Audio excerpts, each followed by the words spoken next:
Hello again, and welcome to the latest episode of Markets and Morality, the show where we draw back the curtain on issues where the left-right divide need not apply.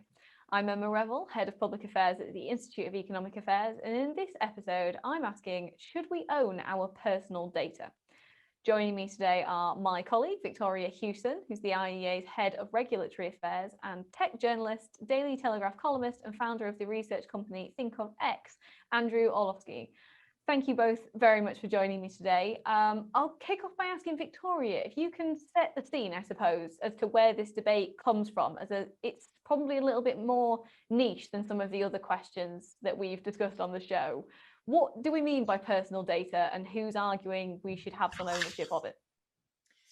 Thanks, Emma. Well, it's a great opening question there. What do we mean by personal data? And as we'll come to, that's one of the reasons I'm not in favour of this particular proposition. But starting from where we stand at the moment, where the law stands at the moment, personal data, as the current laws and regulations have it, means any information that relates to an identifiable individual. And so that's clearly a very broad concept. And in part, that breadth of the definition is why the current legal framework for protecting people's personal data and privacy has become extremely costly and cumbersome. So I'm talking here about the EU's GDPR, which we've carried into our national law after leaving the EU, the General Data Protection Regulation, that is, and similar laws and regulations in various jurisdictions around the world. Now, I think probably where Andrew and I will agree is that the GDPR and all of these other regulations are very cumbersome, have been detrimental to innovation, and probably haven't even really, in practical terms, protected people's personal data and privacy very effectively.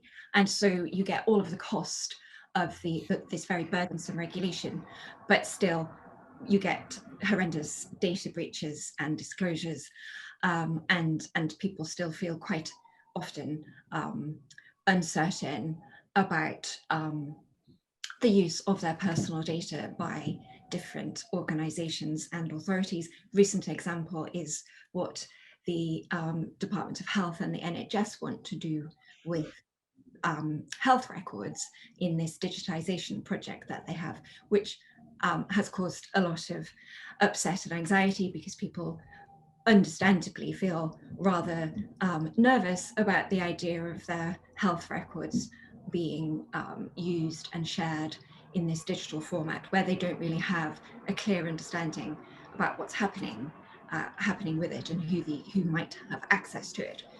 And so one of the solutions that some people have, and I will let Andrew take over from here to set out why he thinks that this would be a good thing, is that potentially instead of having this regulatory solution by regulators, we would move to a more property rights driven solution where people would have actual property rights. And it's very common in the rhetorics to talk about people owning their personal data, but that's not actually how the law works at present. And some people argue that it actually should work like that. And if you had the capability for people to legally and practically own their personal data and then license it to people who use it, you could not only have more control over it, but also the data subject, the individuals concerned, would be better recompensed for the value that their personal data equals. And so that's, I'm trying to be fair there, that's my broad sort of scene setting of where this debate lies. Andrew, do you agree with what Victoria's just said? And if you do, tell us a little bit about why you favour seeing personal data as something we should exercise property rights over. Yeah, I've got a couple of just scene setting points as well before we go into the detail. I think the most important is that we're at a very early stage of the internet. It's 20 years old, and it's something that's really going to evolve over 200 or 300 years. Technically and economically. So we're at very, very early days, from which I kind of conclude nothing is set in stone at the moment, which is why these debates are so interesting. Specifically, we're at the kind of pre-capitalist, pre-market stage of the internet because it's such early days, and it's not surprising then that in a landscape pre-markets, pre-capitalist, you've got kind of warring warlords and fiefdoms as a result of this. That's just what you expect to see. The second point I want to make is we already own our data. It's just not been codified by law. Now, who says we own our data? Larry Page says so. Eric Schmidt says so. Facebook says you own the information you share on Facebook. So I think Victoria's got loads of fantastic points and they need to be listened to. I disagree with the conclusion. She has absolutely brilliant points, which are full of indicating where minds are in the minefield. I merely disagree with the conclusion is that we know data has value, we know we generate data, and there aren't markets for it. We can't set the price for it. So it seems the next logical step is to create markets for data in some way, using something like property rights, even if it's not literal property rights, could be moral rights. And I'll just park it there because there's so much to go into, but that's kind of the scene setting I have. It's very early days. We already own our data, but it's not really codified. We know data has enormous value, but we can't set the price for it and there's no markets for it. So why would you say then that you're so in favor of this? Do you think it's just the natural next step in the progression of the internet that we own our data in this way? Well, I mean, it sounds a bit Marxist to say there's a progression of history, but I think markets are the best they're the least bad mechanism we have for creating opportunity and value. I mean, recently I wrote, we don't really see markets on the internet. We see 5 fiefdoms where they control both ends of the supply and demand. I wrote about this last week it will be 2 weeks ago when this goes out, for the Telegraph, in which the market controller manipulates both ends. So that currently is destroying a lot of the incentive that clever people, bright people should have to be suppliers, to be entrepreneurs, to enter this market as a supplier. And it's kind of constantly playing games with us as a consumer because of that limited space we have to look at things. A real market would be behaving differently. So it's a market, it's not really a properly functioning market. As for the data, it's just not being priced. Now, I think there are sharks looming on the horizon. There's a lot of academic I call it the digital intelligentsia, slightly sarcastically. There's a lot of chatter about how markets are evil. We must not price data. Oh, it's an absolutely terrible thing. Quite specifically, there are laws saying behavioral advertising should be outlawed. Now, I don't like it, but I think the mark of a classical liberal is that you don't necessarily ban something that you don't like. I think it's quite legitimate. If I need the bus fare home, I can sell my location data for the last year. I don't care who has it, but that's a decision that we kind of don't really properly make today that we could in the future. So, Victoria, why are you so against, extending property rights to personal data? After all, property rights are an intrinsic part of free market ideas, right? Ownership and the ability to trade property between people is key.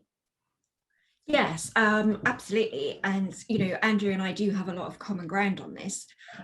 And I certainly support market solutions to the personal data sort of quandary that we find ourselves in. However, property rights and the sort of creation and then thereafter protection by force of law of property rights is not the only market solution available.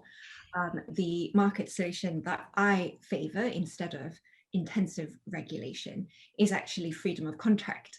And I think that's a much better approach to dealing with this. And I'll just briefly run through some of the reasons why I don't think creating a new intellectual property right in personal data is justifiable from a free market stroke classical liberal or even actually libertarian perspective.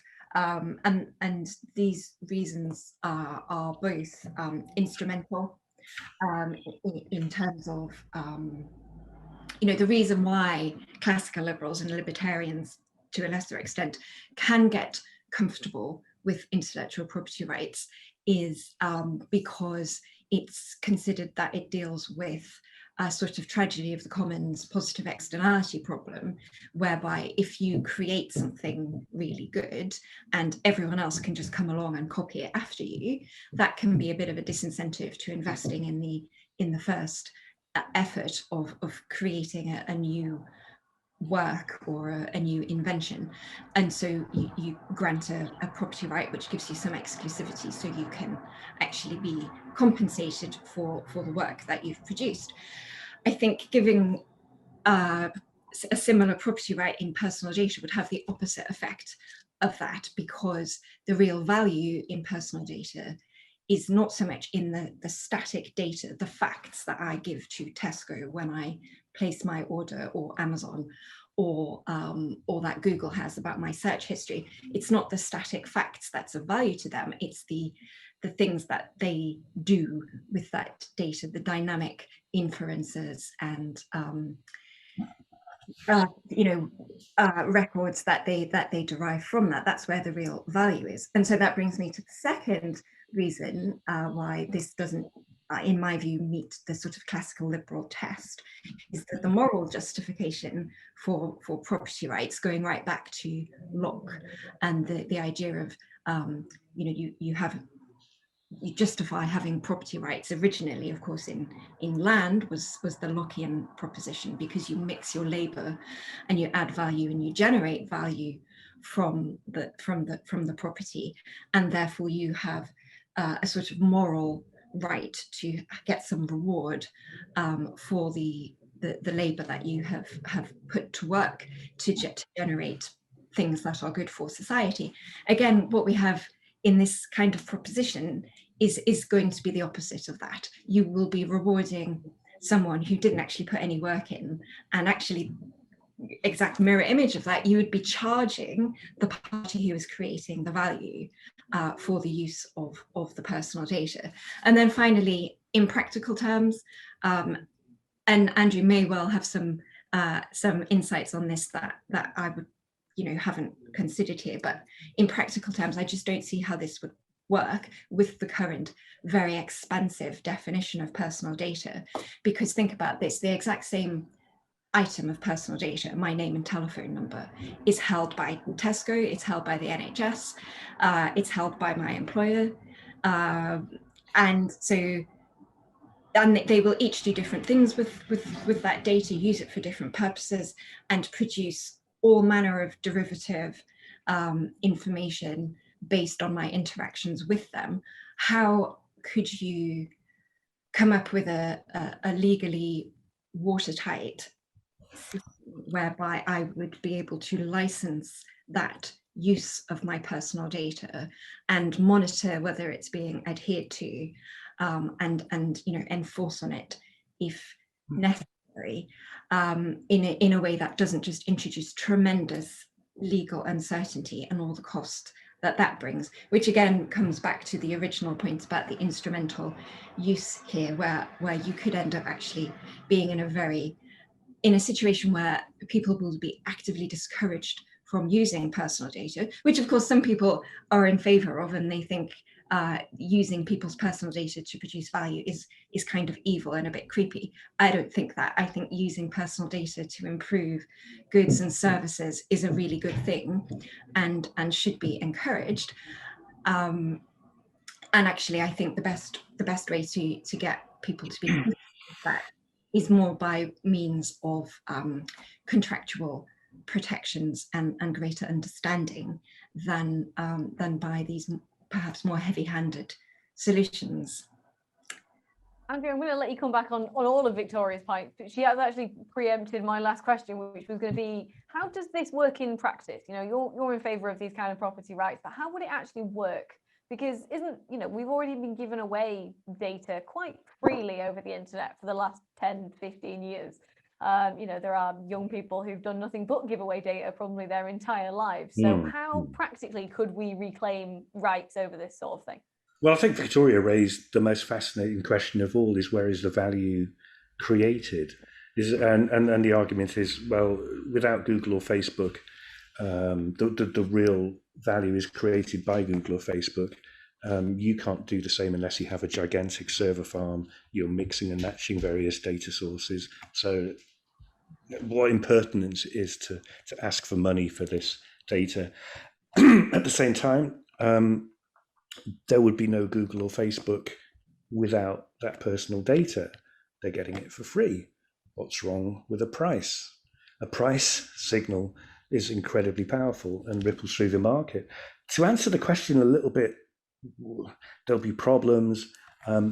Before I get to that, it's kind of really interesting. This is why it's so interesting to stress. So there are different kinds of value. I mean, Marx identified 4 kinds of value: exchange value and so on, labor value. It's really interesting. Eric Posner, who's sort of coming from a classic liberal point of view, describes it in terms of labor value. In other words, our personhood generates from birth this data trail that is then, the value is then captured and realized by Google and Facebook. I mean, I wonder if our positions are so far apart if all we're really discussing is a lack of intermediaries, which we know markets create, and a price. We could actually have some common ground, Victoria. Do you agree that actually we, I mean, we could get a little bit closer together? I'm relieved actually that that Andrew isn't. Well, let me rephrase that. I'm assuming here that Andrew isn't endorsing the kind of proposition you sometimes see on this subject, which is that you could have some kind of repository where you upload your personal data to some kind of central server, and then probably using the wonders of blockchain usually comes into it somewhere in these kinds of proposals. You would then have this your data accessible, and you would choose to whom you wished to make it available, and they would be able to come in, pay a little fee, and extract your personal data. That's the kind of solution to the practical issue that you sometimes see that I don't really give much credibility to, because, as I say, the static facts are not the valuable thing here, really, and also this sort of that idea about having a single repository of personal data, even if it is on a decentralized ledger protected by some blockchain magic, feels to me like a rather something that's perhaps even more creepy and sinister than the idea of Google tracking your your browsing history, and could potentially be a quite serious security hazard. So that's one idea that you sometimes see punted around on this that I don't think is particularly. Yeah, is it called data trusts? Is that generally? Yeah. That kind of thing. And I mean, data trusts do exist, and they are useful in certain contexts where big companies might want to do data analysis with anonymized data, but the GDPR makes it so hard to anonymize data, because even if you pseudonymize it and scrub it to a very intensive degree, the GDPR still says that if it's remotely possible that any person ever could reconnect the dots, then it doesn't count as anonymous, and you have to apply all the GDPR protections. So some big companies have figured out a really good way of getting around that by putting data into, in some ways, an old-fashioned trust, common law trust, whereby they're simply not allowed by law to access the base data, and so you can then do your analysis securely on genuinely anonymized data. That's quite a clever innovation. In some ways, it's one that is done in pursuance of regulation. So, is innovation that's done simply to work around a regulation truly welfare enhancing? Is a fair question, but I do think that these data trusts are quite useful, but in relatively more narrow contexts. And again, that is something that works on a contractual basis rather than a sort of in rem property right against the world. Yeah, I share a lot of the misgivings about data trusts. there's one that's rarely mentioned, which is that we generate so much personal data, it's almost impossible to capture it. It's like trying to bottle air. It's like there will be always air you don't capture in the bottle. It seems quite also, it's the centralized nature of these trusts. No matter how many buzzy words you put around it that it's decentralized, they're always going to be a weird, creepy, centralized store of your personhood. But I think we have to kind of address, I mean, the reason there are classical liberals interested in this and working on this is that the ownership is kind of acknowledged. It's like nobody disputes you don't own your data. So how do we move on to being able to do property-ish things? I hope I don't sound too weaselly by using words like property-ish and property-ishness, but at least it moves away from the literal sort of argument about whether it's property or not. It's interesting. You do see, you mentioned, Facebook and Google talk about you own your data. I don't actually give that any credence because I think that's rhetoric, and they say it to try and make people feel better about giving them their personal data or making personal data available to them.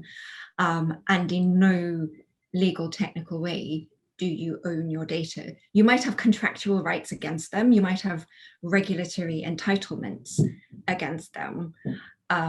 But that's not the same as ownership for anything other than rhetorical purposes, as far as I can tell, to be pedantically legal about it. Well, I suggest the law hasn't caught up and it should catch up quickly. Well, as you said, Andrew, we're in the very early stages of the internet, so it'll be interesting to see where we go next. And we'll probably only scratch the surface in this conversation. But as the last question, if people are interested in this area of what does happen next, can you both give us a recommendation of either someone or something they should read or something they should be watching? Who is leading on this and who do we need to be keeping an eye on? So my quick recommendation on this, and I haven't even fully read this myself, but there's a very interesting commentator called Antonio Garcia. Have I remembered his name correctly? Andrew must know who I'm talking about, who used to work for Facebook, and he wrote this famous book called Chaos Monkeys about the process where Facebook really got commercialized its model through ad tech. And he has been writing recently about how that traditional model of monetizing personal data through advertising is basically being completely reworked by innovations by Google, Apple, and others. So I would definitely look out for him. Andrew, any recommendations from you? Well, we're not short of commentary on the subject. I've been tracking it. I've done some of my own research with people, and I find people are very sophisticated about this issue. You'd expect people to kind of play games. It's like, I'm going to copyright my name. You can't have that, tax man. And they don't. They're really sophisticated about this. They don't expect it to be a magic bullet, but they feel very, very strongly what personal data is. That there's some. I think the analogy here is with European copyright. Now, I don't know if people are too familiar with the history of it, but copyright is this history of the Anglo-American utilitarian, where it's all about business and pricing and markets and so on. And then there's the kind of this European idea where there's a moral right. Now, I see personal data, creating a price in the markets for personal data is much more kind of in this moral right area. It's rather than the literal right. So it's going to be, this is why I use property-ish, because it's a mixture of all these things. It's kind of a mixture of a labor. It's kind of an exchange. It's kind of property-ish in that you own it. But we don't have those tools to delete it, which would allow the price to be set and the market to be created. I think we'll get there. It's just not going to be easy. And the people who are lined up against it are very, very powerful, as you would expect.